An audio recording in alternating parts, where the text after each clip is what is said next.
এই সেই স্থান যেখানে রাধারানী আর শ্রীকৃষ্ণের বিয়ে হয়েছিল, এই সেই মণ্ডপ যেখানে স্বয়ং ব্রহ্মাজি এসে বিয়ে দিয়েছিল, এই সেই মণ্ডপ। তাদের বন্ধুরা, আজ আমরা বেরিয়ে পড়লাম বৃন্দাবন থেকে 15 কিলোমিটার দূরে ভান্ডিরবান। যারা বলেন শ্রীকৃষ্ণ এবং রাধারানীর বিয়ে হয়নি, তাদেরকে অনুরোধ জানাবো তারা যেন একটিবার এসে এই স্থানের দর্শন করে। আর এই ভিডিওতে তোমাদের সবটা দেখাবো যে কোথায় ওনাদের বিয়ে হয়েছিল। तीसरी लीला है कि यहाँ वही जीव प्रवेश करते हैं जो ठाकुर जी के साथ ठाकुर जी की शादी में थे।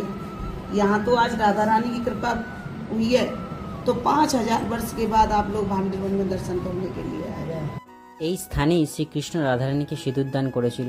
তো কথা অনুযায়ী এখানে যারা দম্পতিরা আসে তারা যদি এখানে একবার সিঁদুরদান করে তাহলে রাধারানী এবং শ্রীকৃষ্ণের অশেষ কৃপা লাভ করে।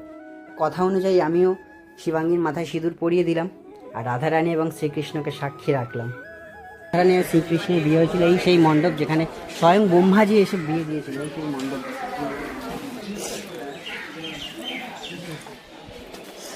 এখন আছি ভান্ডিরবানে।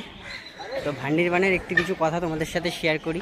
তো এখানে নাকি এটাই প্রচলিত কথা আছে, যেটা সেই সময় যখন রাধা শ্রীকৃষ্ণের বিয়ে হয়েছিল, স্বয়ং ব্রহ্মাজি এসে বিয়ে দিয়েছিল, সেই সময় যারা উপস্থিত ছিল তারাই একমাত্র ভান্ডিরবানে আসতে পারে। নাহলে বৃন্দাবনে তো আমরা অনেকেই আসি, কিন্তু ভান্ডিরবানে আসাটা নাকি যারা একমাত্র সেই সময় উপস্থিত ছিল, সে যে কোনো রূপে, গাছ পশু পাখি যে কোনো রূপে ছিল, তারাই একমাত্র ভান্ডিরবানে আসতে পারে। এখানে সেটাই প্রচলিত আছে। জানি না, হয়তো আমরা সত্যি রাধারানীর প্রচুর কৃপা, তাই জন্য আমরা এখানে আসতে পেরেছি। ভান্ডিরবানে চট করে কেউ আসতে পারে না। যেটা শ্রীকৃষ্ণ যারা এখানে সেই সময় উপস্থিত ছিল তারাই একমাত্র আসতে পারে। এবং কথা অনুযায়ী যেই দম্পতিদের সন্তান হয় না, তারা যদি এখানে এসে একবার স্নান করে জল আচমন করে তাহলে তাদের সন্তান প্রাপ্ত হয়। বন্ধুরা,